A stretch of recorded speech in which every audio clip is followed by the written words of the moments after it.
Dr. Peterson, what professional advice would you give someone currently working in HR other than get out?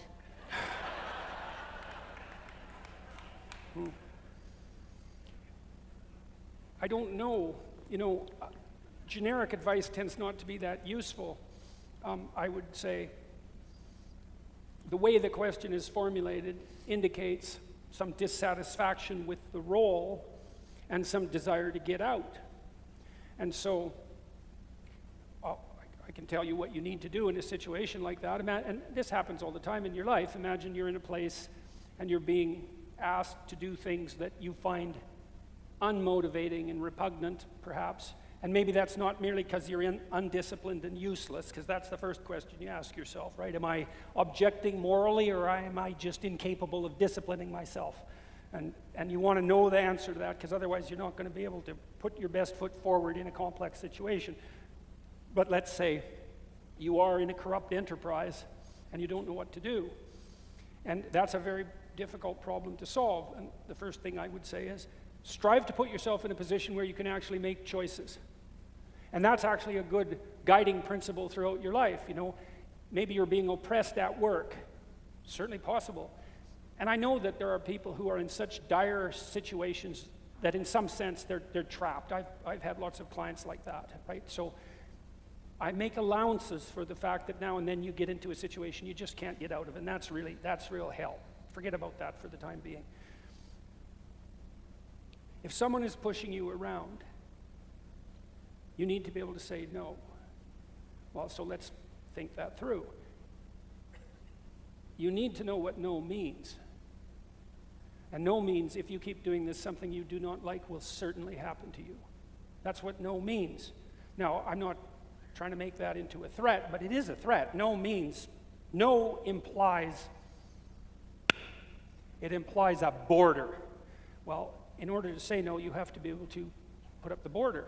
And let's say you have a job and you need the money, and maybe you have a family and you have no other options. Your no isn't very useful, because what have you got to back it up? And maybe you think, well, I'll stand on moral principles and I'll quit my job. Well, great, but what are you going to do for money, and how about your family? Right? That's a big problem. And so when I had clients in that situation, that was usually a 2-year campaign, something like that. It's like, well, how's your resume look? And that's usually a dismal question for people, because it's full of holes and they haven't updated it for 5 years and they're embarrassed about 2/3 of it, and it's badly written and they've hidden it in some corner of their computer where they don't even want to look. And so, haul it up, let's go through it. Can you fill in the gaps? Is there some way that you can make yourself more marketable so that you have options? And we could lay out a plan to see how that might be possible. Maybe you're afraid of applying for a new job because you have to send out 50 resumes to get one bloody interview. And that's annoying and time-consuming, and then maybe you don't have any real confidence in your interview abilities. Well, time to fix all that up. Or you stay under the thumb of the tyranny. Those are your options. And that's not a good option, because if you are under the thumb of an emerging tyranny and you don't set yourself up to withstand it and push back or leave for somewhere better, then it will definitely get bigger and you will definitely get smaller. And no matter how bad it is now, it's going to be way worse in 5 years. And that's also really useful to think through, because imagine you have to do something like make a lateral shift in your job, and that's not nothing. And you think, well, I'm afraid of doing that. No one wants me. I can't get another job. I'm going to throw my life up into chaos, etc. That's very frightening.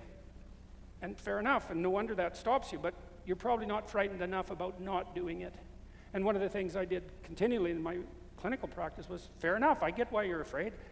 Let's figure out the cost of you just staying there.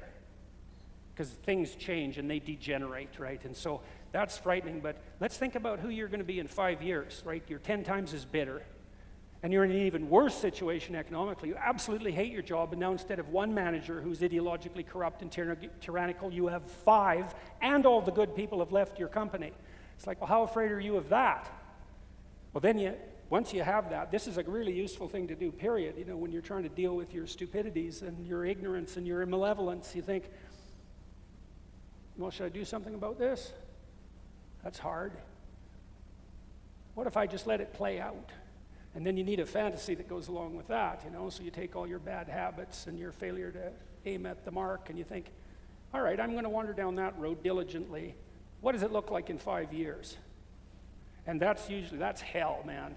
And there's motivation in that, because moving to somewhere good, that's a good thing. But getting the hell away from something terrible, that's also motivating. And so if you put that hell behind you and, you know, the promised land in front of you, you're kind of maximally motivated to move forward through obstacles. And so, you know, we can't do any of this casually. It's not easy to stand up for what you believe to be right in the marketplace. And the way to do that is to mold yourself into someone who can do that. And there's nothing but good in that. It's difficult, but there's nothing but good in that. And almost all my clients, when we went through that process, it often took 2 years, sometimes longer. The invariable outcome was that not invariable. There was a time or two it didn't work exactly that well. Most of the time, people went on to far better jobs at far better salaries in a much more motivating position and were better for themselves and for their family. But it takes work, you know, like it's not just a matter of a casual objection. It's not good enough. It's not sophisticated enough.